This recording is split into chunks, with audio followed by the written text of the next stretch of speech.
It was a stormy and fog-filled night when a few friends and I decided to take on a terrifying challenge, to spend a night in an old and haunted mansion.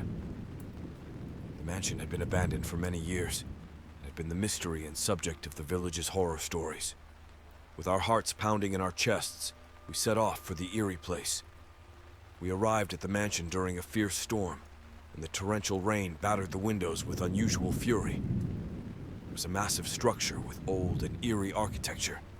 The lightning's flash, we saw shadows in the windows and felt a terrifying presence in the air. Nevertheless, we settled into one of the rooms and decided to explore further that night. As darkness fell, we began to feel that we were not alone in the mansion. We heard strange noises, footsteps in deserted hallways, and murmurs from beneath the floors.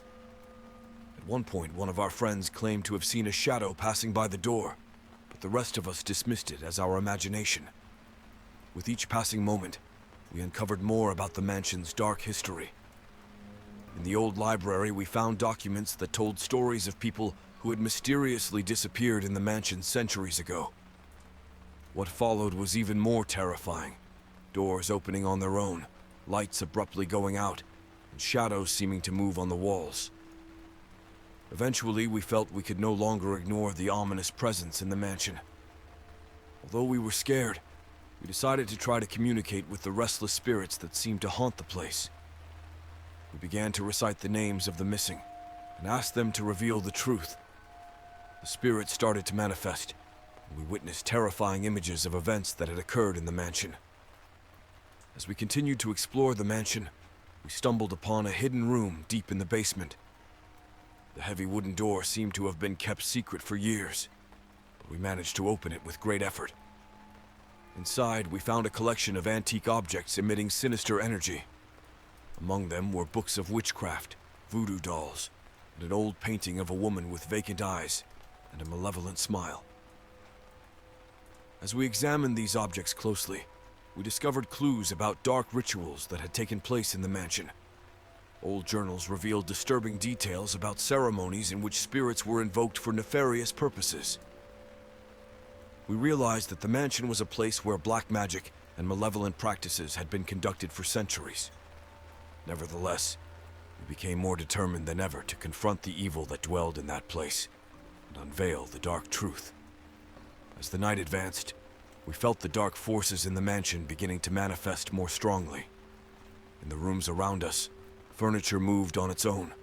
Whispers filled our ears, and we understood that we were truly in the midst of a battle between good and evil. So, with our hearts frozen in fear, we decided to continue to communicate with the wounded spirits and uncover the complete truth of the mansion's history.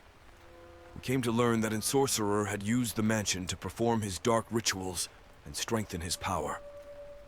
Over the centuries, the spirits of those affected by those rituals had transformed into entities, haunting the place.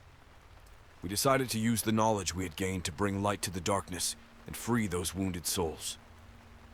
We joined forces and managed to open a gateway to the afterlife, along with the restless spirits. With a final manifestation of evil and a whirlwind of malevolent energy, we felt that good had finally triumphed in the mansion. After the final confrontation with the evil in the mansion, we felt a peace that none of us had ever felt before. By releasing the wounded spirits and unveiling the dark truth of the place, we changed the fate of the mansion forever. Nevertheless, we left that location knowing that our experience had left a deep imprint on us, and that we would carry the memories of that terrifying night with us for the rest of our lives.